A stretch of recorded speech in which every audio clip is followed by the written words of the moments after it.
know that plenty of employers say this, but GCHQ is genuinely different as an employer of linguists.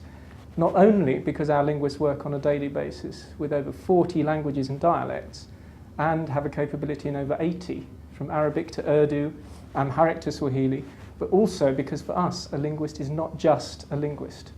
And I personally hate saying that because for me a linguist is quite enough, but a linguist is also a language analyst for us. And a GCHQ language analyst is not only highly proficient in 2 or more languages, and in fact we have some linguists here who have 10 or more languages between them, but one who's also an expert in cultural issues, current affairs, social and religious issues, and any other background relating to the countries where their language is spoken.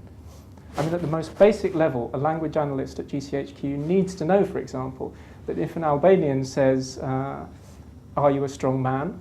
or an Iranian asks that your hand doesn't hurt, they're not actually asking for a genuine response. They're just saying, "How are you?" or "I hope you're okay." That's the kind of thing a GCHQ linguist needs to know. So the main language skills we actually require here are transcription and gisting.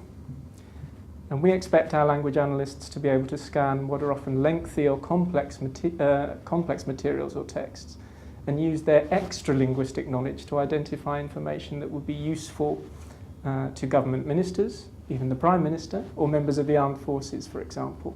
Word-for-word translation of lengthy text is barely ever required by us. Now, people are always asking me, what does a GCHQ linguist do? Well, there's no typical linguist day at GCHQ. Changing events around the world dictate how the day will pan out. That said, a language analyst would normally check their work queue at the start of the day and start highlighting audio and textual material for priority scanning based on their knowledge of our customer requirements and the priorities relating to their area of interest. So once again, they need to be able to identify them themselves. This is where the not just a linguist side of things comes in. They might then coach or mentor less experienced linguists than themselves, or draft reports to be read by customers. They might prepare for meetings at Whitehall where they'll represent GCHQ as the subject expert.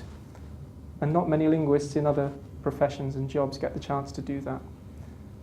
They might attend language training, and that might be maintenance, enhancement, or even training from scratch. And you're paid to learn a new language from scratch as well.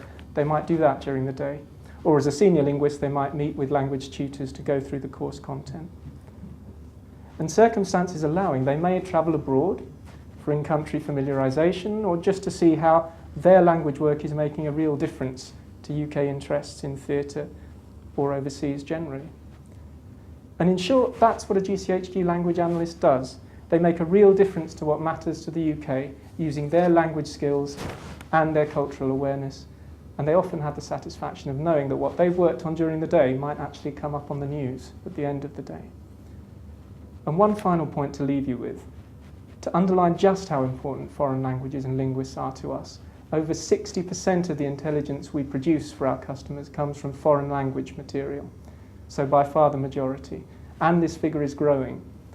So linguists are absolutely vital to our intelligence production effort.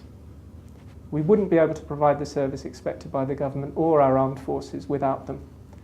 GCHQ needs linguists, and linguists will find a stimulating, varied and rewarding job here.